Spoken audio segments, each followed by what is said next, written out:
trends of a different kind with a move into e-commerce. The Wall Street Journal reports that the social media giant plans to sell Chinese-made goods in the United States. The publication said TikTok looked to find the success enjoyed by similar platforms like Shein and Tmall. Beginning in August, according to unnamed sources, the social media platform will offer the TikTok Shopping Center, an Amazon-like marketplace which will allow users to go to one place to view and buy their goods. And TikTok, like Amazon, will act as the conduit for retailers based in China, handling all the marketing and logistics. The journal reports that Chinese suppliers will only be paid by TikTok after finding U.S customers.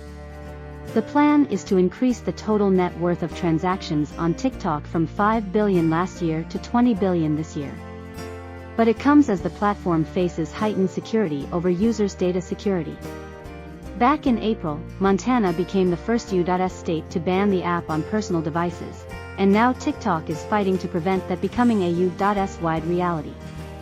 Well, I spoke to Bill Mu, who is the Global Cyber Ambassador for the International Association of Risk and Crisis Communication, and asked him about whether or not this move is surprising given there are so many other platforms doing something similar.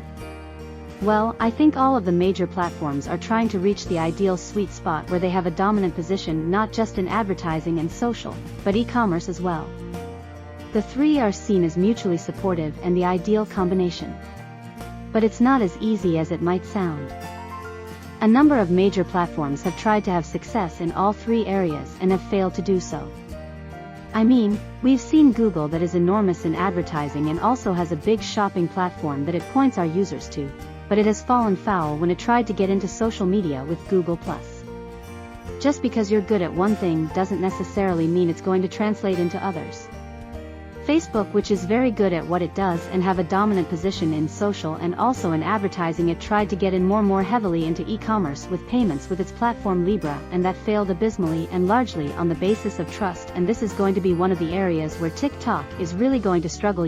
And of course TikTok is under even a lot more scrutiny than some of its rivals. So the question remains how successful it can be, but it also feels like they're trying to do something that X, formerly known as Twitter, is trying to do, becoming kind of a super app. Well, a lot of platforms really have the ambition to be a super app, but it's notable, as I showed with Google and Facebook, that they failed to make that step.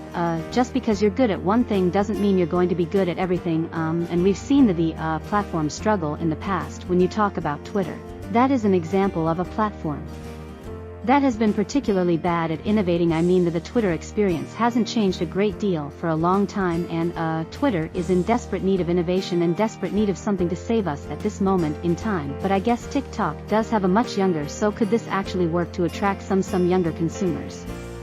There's some potential for them to pull this off, but at this moment in time they have a short video platform and a set of algorithms that are working really well, and all of the other platforms are insanely jealous of the success that TikTok has had, and with various different YouTube shorts and reels and other things they're desperately trying to copy to TikTok but without as much success.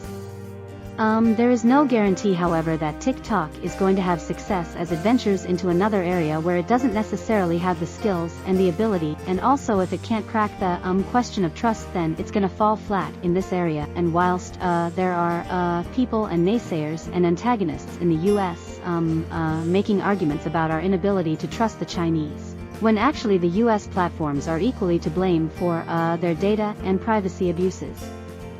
The big question arises, are consumers going to be willing to trust a Chinese platform in this way? Bill Mu speaking to me a little earlier.